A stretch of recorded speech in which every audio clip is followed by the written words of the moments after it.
Hello, you beautiful, beautiful people. I hope you are having a fabulous day today. Welcome to Law and Looks, where I smoosh together law and makeup to talk about some of the more interesting or fun cases that I learned about in law school while doing my makeup. Quick disclaimer, nothing I say can or should be construed as legal advice. I cannot give you legal advice. Please seek your own attorney if you need legal advice and get counsel from them on any particular matter. Okay, so it has been a while. I went back and forth on whether I wanted to do this case. It's been, I think I haven't filmed in like a month or a month and a half. It's been a while. I was going to film on Thanksgiving and then just like life happened and I didn't get around to it. But I decided I will do this case. And the case we're talking about today is Bush v. Gore, which I thought was timely. And while it is timely, I'm not really going to comment on what's going on with the election in 2020. I'll comment on it like a little bit, but not a whole lot. I mean, most of the cases have been dismissed at this point.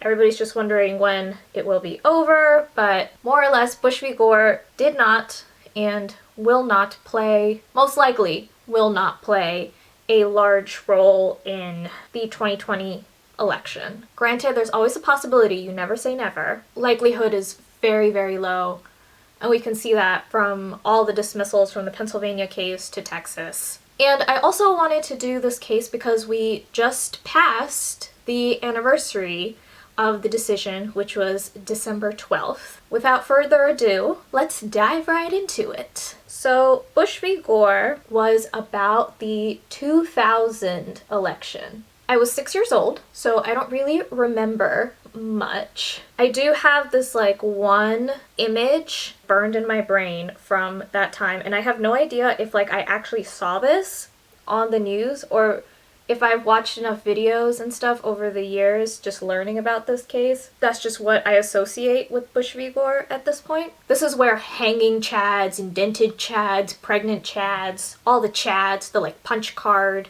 ballots came from. But anyway, November 7th, 2000 was election day. On the evening of November 7th, there was still no clear winner to the election. There was conflicting exit polling, media outlets had no idea who had won. People were just kind of sitting and waiting to see what would happen. Now, the big player in Bush v. Gore was Florida. There were a couple of other states that were still counting and didn't know. Those races were too close to call for a few days, but Florida is our main player here. Initially, media outlets called Florida, or projected, they didn't call Florida for Gore, but they projected Florida for Al Gore, the Democratic candidate. Then they flopped and said, no, Bush is the projected winner of Florida. Now, Florida was super important because you need 270 electoral votes, and Gore was ahead in electoral votes, but Florida had 25,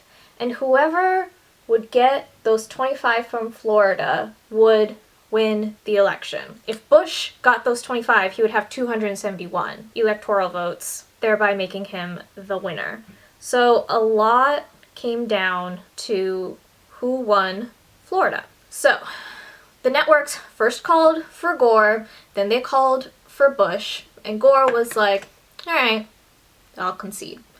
So Gore conceded to Bush on the evening of November 7th. But then, as the votes kept coming in, it became clear that the margin that Bush was up in was much smaller than what the Gore campaign had initially believed.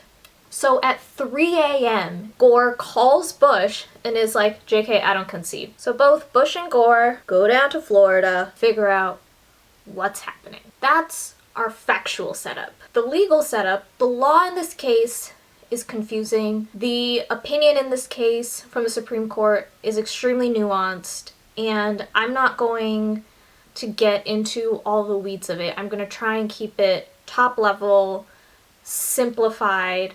Obviously that means that I am going to miss things. I'm not going to explain everything extremely thoroughly, but hopefully I'll be able to give you a good enough gist of what happened. Because I feel like Bush v. Gore has been talked about a lot, but nobody's really kind of giving the plain and simple, sort of easily digestible version of it. I don't know if mine will be that, but I'm gonna try. One reason might be just because Bush v. Gore is not all that easily digestible anyway, if you want to fully understand what happened, but we'll give it a go. Okay, so under Florida law, if you have a margin of, I think, 0.5% or less, there's an automatic machine recount. And there was a difference in the margin of votes of, I think, 0.01%. I think Bush was only leading by like 1,400 votes. So there was an automatic machine vote recount. After the recount, that margin fell even more. So Bush was only leading by about 327 votes. Now, 18 counties in Florida did not do the automatic recount. Gore did not dispute this. He could have. He decided not to. That was probably part of his litigation strategy. Oh, I'm using the Baby Yoda palette. So now the media frenzy begins, and there's a lot of talk about the hanging chads, a lot of talks about overvotes, which are when somebody votes for multiple people for the same office, and undervotes, where there is no vote for the given office. And then there was also a thing about in Palm Beach, they use something called a butterfly ballot, which I'll put a picture up here, and as you can see, it's confusing because it goes George Bush, Pat Buchanan from the other side, and then Al Gore below that. So many people believed that many voters got confused by the ballot and inadvertently voted for Pat Buchanan of the Reform Party instead of Al Gore. People also think that because in Palm Beach, which used this ballot, Pat Buchanan got 20% of his statewide votes from Palm Beach. So people were like, seems like people meant to vote for Al Gore and accidentally voted for Pat Buchanan because of this confusing ballot situation. There was also a lot of talk about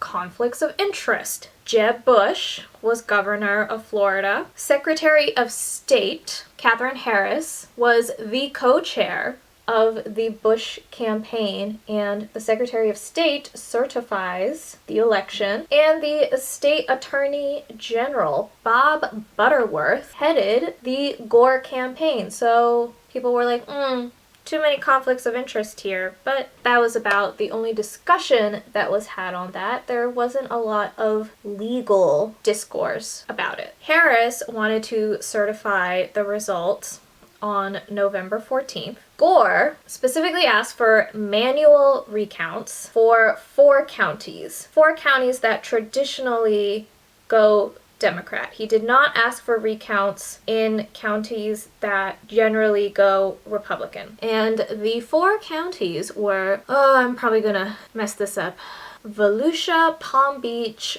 Broward, and Miami-Dade. He did not request a manual recount in any counties that traditionally go Republican, which, you know, makes sense. He's more likely to close that margin of 300 and however many votes against Bush in counties that are going Democratic. The 4 counties start to counting. Harris wants to certify the election on November 14th, which is the deadline. Volusia hits the deadline. The other 3 counties are still accounting. Harris wants to certify the election on November 14th because Florida law states that the Secretary of State has to certify the election within 7 days of Election Day. The Florida Circuit Court on November 14th rules that that deadline is mandatory, but that the counties can amend their final count, whatever you call it, their final count returns after that date, and the Secretary of State can choose within her discretion to accept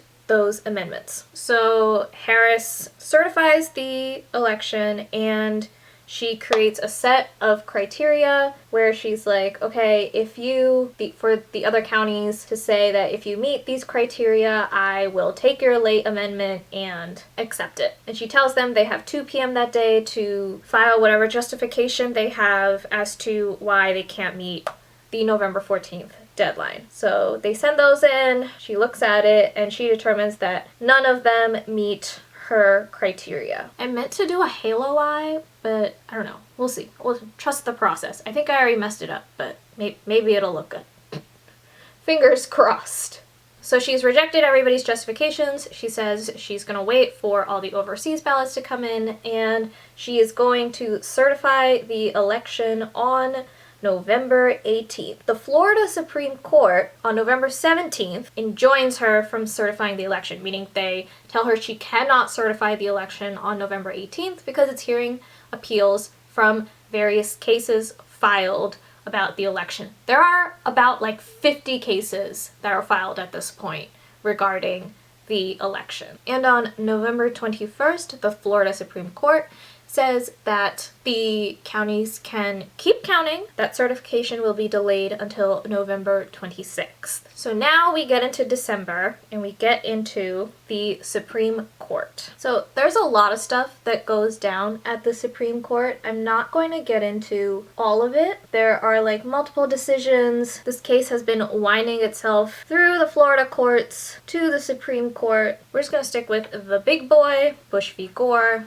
and sort of ignore some of the other ones, which are still important, but just in the interest of keeping it simple. On December 9th, Bush requests an emergency stop to the recount from the Supreme Court, and the Supreme Court grants it. They also decide to treat Bush's request for emergency stop as a writ of certiorari, which is basically when you ask the Supreme Court to hear your case on appeal, and they grant the petition. Generally, you need 4 out of the 9 justices that we currently have. Bush got those 4. Interestingly, there were quote-unquote opinions, which is very weird, in grants of certiorari that were released by the justices, well, by 2 justices. So Justice Stevens dissented from the granting of the petition because he argued that Bush did not fully carry the burden of showing irreparable harm. So the particular kind of relief that Bush was asking for required a showing of irreparable harm.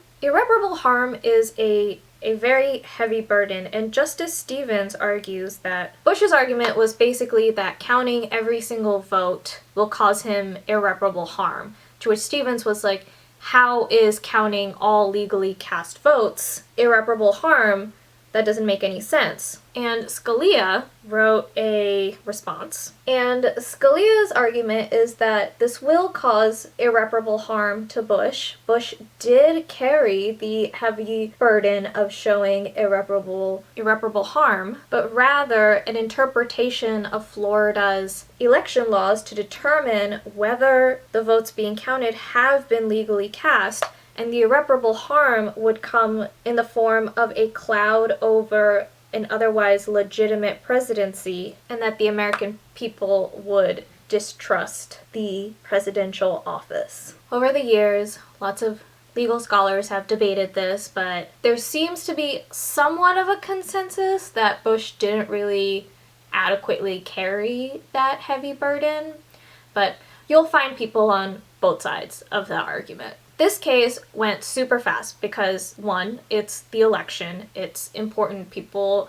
want to know who their elected leader is, who the president-elect is. So Bush filed his emergency request on December 9th. The court granted certiorari, told the parties to get their briefs in by December 10th. They heard oral arguments on December 11th, and they issued their opinion in Bush v. Gore on December 12th. So this happened in the span of like 4 days. So the court ultimately came down to a 7-2 opinion, finding on equal protection grounds. There was also an Article 2 issue, which we'll get to, which is a big one, and that also created some tension. And then there was the safe harbor provision, which was also another thing. So 7 of the justices came down on the equal protection ground in favor of Bush. 5 of the justices found the safe harbor provision in favor of Bush, and 3 justices, most conservative side of the bench, found on Article 2 grounds, but overall there was a per curiam decision on equal protection grounds. All per curiam means is that the opinion wasn't signed by a particular justice, although people have kind of theorized that it was probably Justice Kennedy who wrote this opinion. The main equal protection ground was basically that each county had different standards for its recount. So if 2 voters mark their ballot exactly the same way in 2 different counties, because of the different standards, the same exact marked ballot would be counted differently in 2 different counties, and that violated the Equal Protection Clause, which would mean that there would be an unequal evaluation of the ballots cast. Now, Gore argued that there was a uniform standard of counting across the counties, and that was the intent of the voter standard. He basically says that they're all looking at the intent of the voter, and that should be sufficient for the Equal Protection Clause. He also argues that if the Florida recount is found unconstitutional under these grounds, then virtually every single election in every state would be unconstitutional because votes are counted a little bit differently everywhere across the United States. On that point, the court agreed with Bush and basically said that the Florida Supreme Court didn't do an adequate job of setting up standards for the recount, and that all of the counties were just counting the ballots too differently. Some of the counties changed the way they were counting their ballots midway through, and it was just not tenable, according to the Supreme Court. And therefore, it was unconstitutional and a violation of the Equal Protection Clause of every single voter whose vote is being recounted. The other 2 constitutional provisions, there's Article 2 of the Constitution, which basically says that each state shall appoint in such manner as the legislature therefore may direct a number of electors. And Bush argues that the Florida Supreme Court essentially made its own law on this. By mandating the recount and changing the deadline, it essentially created a new law regarding the election, which is supposed to be left up to state legislatures. 5 of the justices found on this ground, and I think that's one of the more important aspects of this case that has come up in the 2020 election. Basically, because the Constitution vests the power of running an election in state legislatures, even in the recent opinions in 2020, you'll see that the Supreme Court has struck down court-ordered deadlines or changes to election law, but has left in place anything that a state legislature has put through. For example, some of the mail-in ballot stuff. The other point that was really important in this case was the safe harbor provision of 3 U.S.C. Section 5, which is the Electoral Count Act, and there is a safe harbor provision in there, which basically says that if the state has provided for its final determination the appointment of any and all of the electors of such a state at least 6 days before the time fixed for the meeting of the electors, such determination shall be conclusive, which that's basically a safe harbor. So as long as you appoint your electors within 6 days of the meeting day for the electors, Congress has to give deference to the electors that the state has sent, so they can't fight you on that.